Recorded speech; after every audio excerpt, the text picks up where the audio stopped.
Dhe është arsyeja pse unë kam prej 4 muajsh që protestoj çdo ditë përballë policisë, përballë security dhe përballë këtij shteti që vetëm drejtësi nuk jep.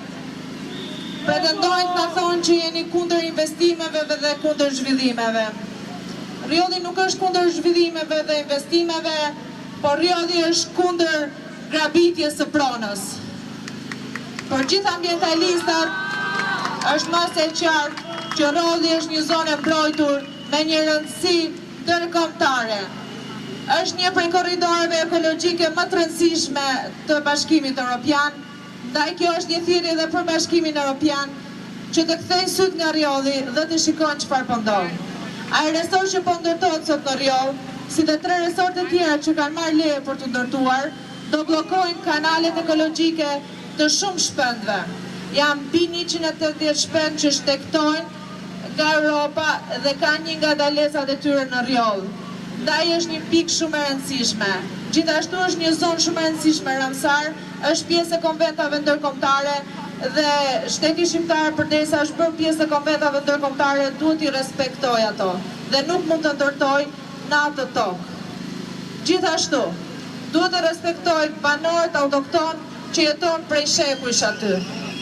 Unë ka një lajm shumë keq për gjithë sonte, por normalisht plagë e madhe kjo dhe lajmi keq është për gjithë riollorët që dje janë zgjuar me tokën e tyre të rrethuar me tel me gjëmba. Dhe ne dim pse e bëjnë, sepse ata pretendojnë që ne do fokusohemi te Riolli dhe do humbim vëmendjen nga ajo që na ka bashkuar, largimi i kësaj qeverie.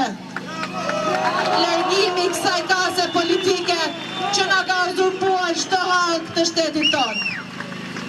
Riolli do shpëtoj ditën që Shqipëria do shpëtoj. Absolutisht ju bëj thirrje të madhe gjithëve që të suportoni dhe Riollin në këto ditë, që të hiqet telat me gjëmba, që janë më keq se burgjet e sigurisë lart.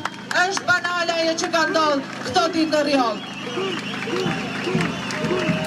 Por ne nuk duhet të harrojmë fokusin kryesor, që është tërheqja e kësaj qeverie, tërheqja e kësaj kase politike dhe shpëtimi i Shqipërisë një herë e mirë.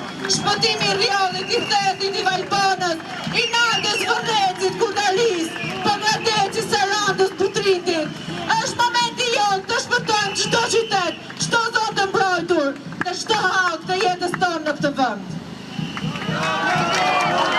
Hajde ju thrasim fort, Rama ik, Berisha ik! Rama ik, Berisha ik! Rama ik, Berisha ik! Rama ik, Berisha ik! Rama ik, Berisha ik! Rama ik, Berisha ik! Jeni më të mirë të botës dhe përdesa kryeministri pretendon të tallet me ne, na vjen kesh zoti kryeministër, po ne jemi qytetarë që të kemi dhënë mandatin dhe na takon ne që të tallemi me ty, se ke 35 vjet që tallesh me ne. Po kjo rezistenca jote ka friksuar, të ka prish shumin ty dhe Sali Berishës, por kjo nuk do ja u prish jetën shqiptarëve dhe rinisë shqiptare.